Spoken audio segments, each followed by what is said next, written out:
마가복음 16장 죽음에서 부활로 복음의 확장입니다. 숲으로 보기를 보시면 마가복음 16장은 사망 권세를 이기고 부활하신 예수님의 승리와 복음 전파를 향한 위대한 위임을 다루고 있습니다. 안식 후 첫날 무덤을 찾은 여인들은 예수님의 부활 소식을 듣게 되지만 이를 전해 들은 제자들은 처음에는 믿지 못하는 연약함을 보입니다. 이후 친히 제자들에게 나타나신 예수님께서는 그들의 믿음 없음을 꾸짖으시는 동시에 온 천하를 다니며 만민에게 복음을 전파하라는 지상 대명령과 함께 믿는 자들에게 따를 표적을 약속하십니다. 승천하여 하나님 우편에 앉으신 주님의 통치 아래 제자들이 곳곳에 나가 복음을 전함으로써 하나님 나라는 부활의 소식과 함께 온 세상으로 확장되어 갑니다. 숲 해설 마가복음 16장은 예수 그리스도의 부활과 승천 그리고 전 세계를 향한 복음 전파의 사명을 통해 하나님 나라의 위대한 승리를 선포합니다. 빈 무덤과 천사의 메시지는 죽음이 결코 끝이 아님을 확증하며 제자들을 다시 갈릴리로 부르시는 장면은 실패한 이들을 향한 새로운 사명의 시작을 의미합니다. 비록 제자들은 처음에 불신과 연약함을 보였지만 부활하신 예수님은 온 천하에 다니며 만민에게 복음을 전하라는 보편적 지상 명령을 주시며 하나님 나라의 무한한 확장을 촉구하십니다. 마침내 승천하셔서 하늘의 권위를 회복하신 주님께서는 복음이 전파되는 곳마다 표적과 기사를 통해 그 진실성을 뒷받침해 주시며 오늘날 우리를 통해서도 그 나라가 계속 확장되기를 원하십니다. 동산 거닐기 1절에서 8절 빈 무덤과 부활 소식 여인들이 예수님의 무덤을 방문하여 그의 부활을 알리는 천사를 만나고 제자들에게 갈릴리로 가라는 메시지를 전달받습니다. 이들은 두려움에 사로잡혀 침묵합니다. 안식일이 지나고 세 여인이 예수님의 시신에 향료를 바르기 위해 무덤을 찾지만 무덤은 비어 있고 천사가 나타나 주님의 부활을 선포합니다. 천사는 제자들에게 먼저 갈릴리로 가실 것이니 거기서 뵈리라라는 약속을 전하지만 여인들은 몹시 놀라 떨며 아무에게도 말하지 못합니다. 이처럼 부활은 인간의 상식과 두려움을 뛰어넘는 하나님의 초자연적인 승리입니다. 학생들에게는 여인들은 무덤을 막은 큰 돌을 누가 치워줄지 걱정하며 갔다는 걸 강조해 주십시오. 하지만 하나님은 이미 그 돌을 치우고 부활을 준비하셨습니다. 이처럼 너희 앞을 가로막은 큰 고민의 돌이 있는지 물어보시고 부활의 주님이 이미 그 문제를 해결하셨음을 믿는 믿음을 가지라고 해주시고 또는 기도해 주셔도 좋습니다.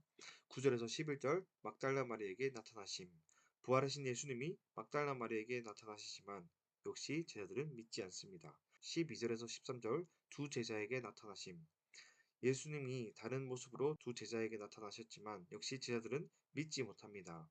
부활하신 예수님이 막달라 마리아와 시골로 가던 두 제자에게 나타나셨지만 남은 제자들은 그들의 증언을 듣고도 믿지 않습니다. 부활의 소식은 우리의 이성적인 판단이 아니라 살아계신 주님을 직접 만나는 인격적인 경험을 통해 믿어집니다. 제자들은 예수님과 3년이나 함께 지냈지만 예수님의 부활을 믿지 못했습니다. 이처럼 우리도 가끔 의심이 생길 수 있습니다. 하지만 주님은 포기하지 않고 우리를 직접 찾아오셔서 믿음을 주시는 분이라는 걸 강조해 주십시오. 14절에서 18절 제자의 사명 예수님이 11제자에게 나타나 믿음 부족을 책망하시고 온 세상에 복음을 전파하는 사명을 주십니다. 예수님이 11제자에게 나타나 그들의 믿음 없는 것과 마음이 완악한 것을 꾸짖으십니다. 그리고 이 연약한 자들에게 온 천하에 다니며 만민에게 복음을 전파하라 라는 위대한 사명을 맡기십니다. 믿는 자들에게는 귀신을 쫓아내고 새 방언을 말하며 병든 사람을 고치는 표적이 따를 것이라 약속하십니다. 이처럼 주님은 완벽한 사람이 아니라 자신의 부족함을 깨닫고 주님을 의지하는 자를 통해 하나님 나라를 확장하십니다. 학생들에게 말씀하실 때 주님은 꾸짖으신 뒤에 내쫓으신 게 아니라 오히려 큰 임무를 주셨다는 걸 강조해 주십시오. 우리도 실수하고 부족하지만 주님은 우리를 통해 우리 학교와 또 각자의 가정에 복음의 전해지길 원하신다는 것을 가르쳐 주시며 주님이 주시는 능력으로 당당하게 복음을 전하자고 해 주십시오. 19절에서 20절 승천과 복음 전파 예수님이 승천하시고 제자들은 복음을 전하며 표적들로 그 말씀이 확장됩니다. 예수님은 하늘로 올려지셔서 하나님 우편에 앉으셨습니다. 제자들은 나가 두루 복음을 전파했고 주님은 그들과 함께 역사하셔서 따르는 표적으로 말씀을 확실히 증언해 주셨습니다.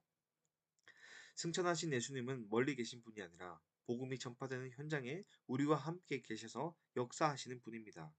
이처럼 예수님은 하늘나라에만 계신 게 아니라는 걸 알려주십시오.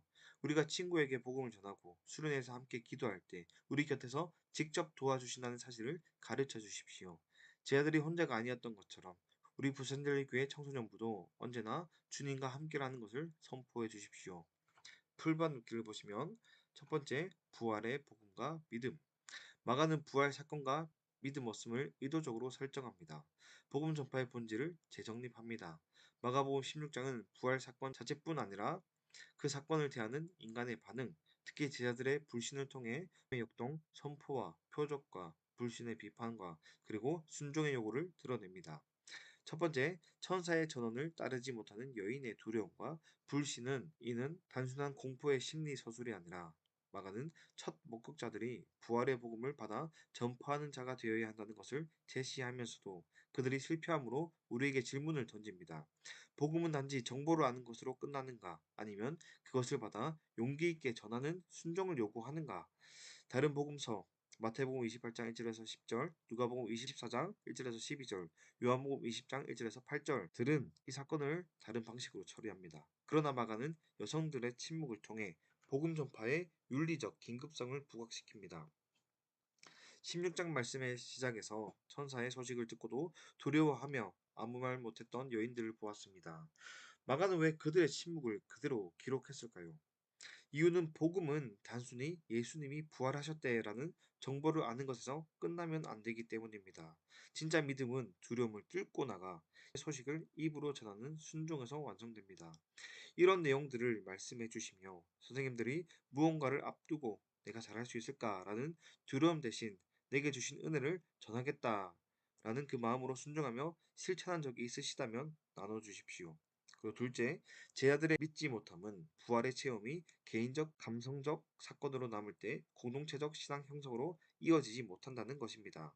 누가의 엠마오 본문, 누가복음 24장 13절에서 35절, 이 본문은 여정의 종결에서 제 아들의 마음이 뜨거워졌다라고 기록하는데 마가는 그 즉시적 전환을 제공하지 않습니다. 이는 마가의 믿음을 이성, 감성, 공동체적 실천으로 통합하여 요구함을 시사합니다. 예수님을 직접 보았다는 사람들의 말을 듣고도 제 아들은 믿지 않았습니다. 마가는 제자들이 부활을 체험하는 과정이 얼마나 어렵고 치열했는지를 보여줍니다. 혹시 선생님들도 가끔 나의 기분이 좋을 때만 하나님이 살아계신 것 같고 상황이 힘들 때면 주님을 의심할 때가 있으셨다면 나눠주십시오. 마가는 그런 우리에게 믿음이 개인의 감정에 머물지 않고 함께 고백하는 실천하는 공동체적 신앙으로 나아가야 한다는 걸 가르쳐 준다는 걸 알려주십시오. 우리 청소년부도 각자의 의심을 넘어서 함께 주님을 찬양하며 서로의 믿음을 세워주는 멋진 공동체가 되길 소망합니다. 셋째, 예수님의 제자들 책망은 복음적 책임을 상기시키는 꾸짖음으로 공동체적 사명, 부활의 복음을 선포하고 그 증거로서의 표적을 수반하는 사역을 회복하라는 부르심입니다. 마가는 꾸짖음을 통해 책임 있는 윤리를 강조합니다. 예수님은 믿음 없는 제자들을 꾸짖으셨지만 거기서 끝내지 않으셨습니다. 오히려 그들에게 온 천하에 다니며 복음을 전하라는 가장 큰 임무를 주셨습니다. 이런 예수님의 모습은 우리에게 따뜻함을 안겨줍니다. 우리의 부족함을 아시면서도 다시 기회를 주시고 우리를 책임 있는 복음의 일꾼으로 불러주셨기 때문입니다. 우리가 때로는 넘어지고 실수해도 괜찮습니다. 예수님은 우리를 포기하지 않으시고 우리를 통해 학교와 가정에서 기적을 만드실 것입니다. 마가의 결말은 제자들이 예수님을 전파하였고 표적이 그들과 함께함을 진술하며 마감합니다. 비록 제자들이 초기에는 불신했고 실패했지만 복음 선포의 순종이 지속될 때 하나님의 권능, 표적은 그들을 동행하여 공동체의 증언으로 확장됨을 드러냅니다.